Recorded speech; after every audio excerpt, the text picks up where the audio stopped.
Samantha, eu nunca imaginei substituir o trigo e ter um bolo. Como é que faz isso? E aí, o que acontece?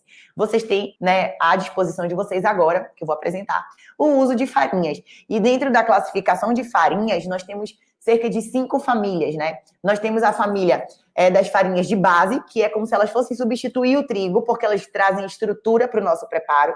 A gente tem as farinhas de semente, que trazem liga. Então, farinha de chia, farinha de linhaça, elas trazem essa liga para a nossa receita. Tem a família das féculas e dos amidos, que trazem maciez, a gente quase não usa, porque a gente consegue compensar isso com a biomassa. E também tem as farinhas de oleaginosas, que trazem gordura para o nosso preparo, ou seja, umidade e hidratação para a nossa massa.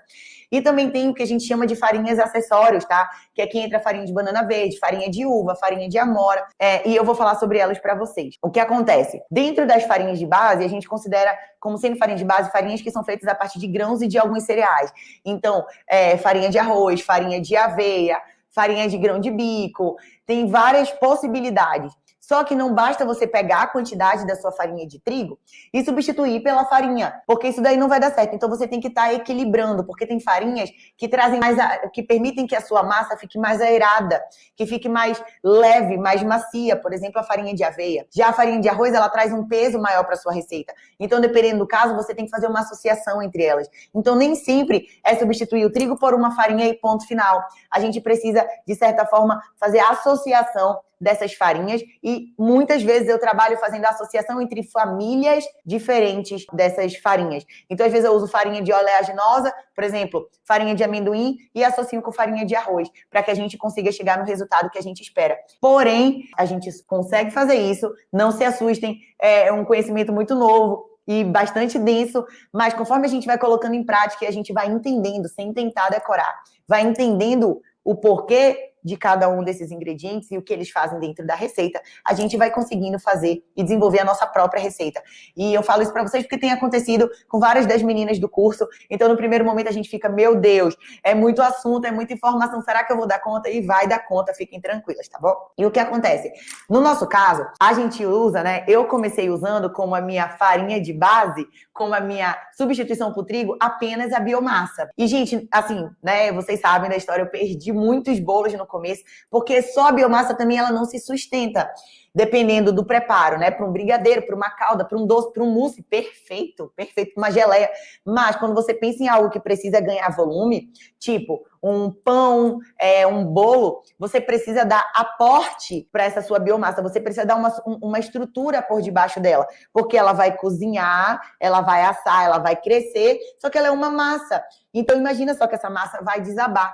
Então, a gente precisa dar farinhas, que aí sim entram as farinhas de base das outras famílias, para poder sustentar a nossa biomassa, que a gente usou como a base do nosso bolo, porque a gente trabalha com uma quantidade muito grande de biomassa. Algumas de vocês aqui que são alunas sabem disso, né? Que todos os nossos produtos praticamente são com uma quantidade enorme de biomassa. E algumas de vocês que ainda não são alunas, mas que já testaram alguma receita, vocês já viram que realmente a gente coloca muita biomassa. Então, assim, só a biomassa não dá pra gente usar só a biomassa quando a gente pensa em volume para o nosso preparo, pão, bolo. Então, a gente tem que pegar essa biomassa e associar a outros tipos de farinha. E eu tô falando sobre esses tipos de farinhas aqui com vocês. Então, não fiquem nessa do tipo, eu vou testar isso aqui, na louca. Tentem minimamente entender o porquê que você tá usando aquilo. Tá bom? Por que você está usando uma farinha de base misturada com uma farinha de oleaginosa? Ou por que você está usando uma farinha acessório com uma farinha de base? As farinhas acessórias, elas normalmente não são capazes de dar essa sustentação para o nosso bolo. Elas normalmente precisam estar associadas a uma farinha de base. Beleza? Então, muita gente me pergunta, eu vou aproveitar para fazer uma explicação, uma observação, que é o seguinte, a farinha de banana verde. Vira e mexe me perguntam aqui, Sá, mas por que você não usa farinha de banana verde? Porque o seu negócio é a biomassa. Gente, eu conheci a biomassa, eu me apaixonei pela biomassa, meu negócio é biomassa. Então, e o que acontece? A farinha de banana verde, ela tem sim o mesmo benefício que a biomassa. Então, farinha de banana verde tem o mesmo benefício que a biomassa.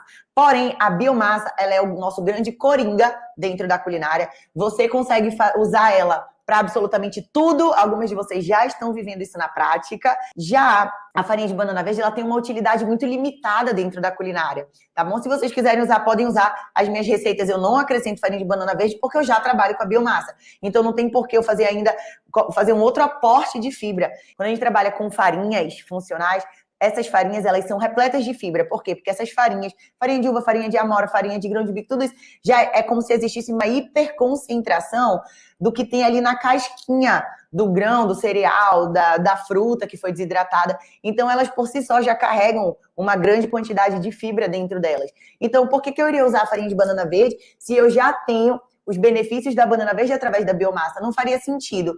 E eu conheci primeiramente a biomassa, talvez se eu tivesse descoberto primeiro a farinha, eu tivesse me apaixonado pela farinha de banana verde e tivesse começado a trabalhar com a farinha de banana verde, mas Deus quis que fosse a biomassa, então é a biomassa. Mas sim, a farinha de banana verde, ela é efetiva, ela tem o mesmo benefício da biomassa. O grande X da questão é o leque de opções que a biomassa me dá, que nenhum outro material, falando a partir, né, de materiais a partir da banana verde, me dão. Então tem leite da banana verde, tem farinha da banana verde, tem banana verde chips, tem a própria banana verde, tem a banana verde congelada, que pode ser batida com shake, mas nenhuma delas se comporta de forma tão adaptógena como a biomassa, tá bom?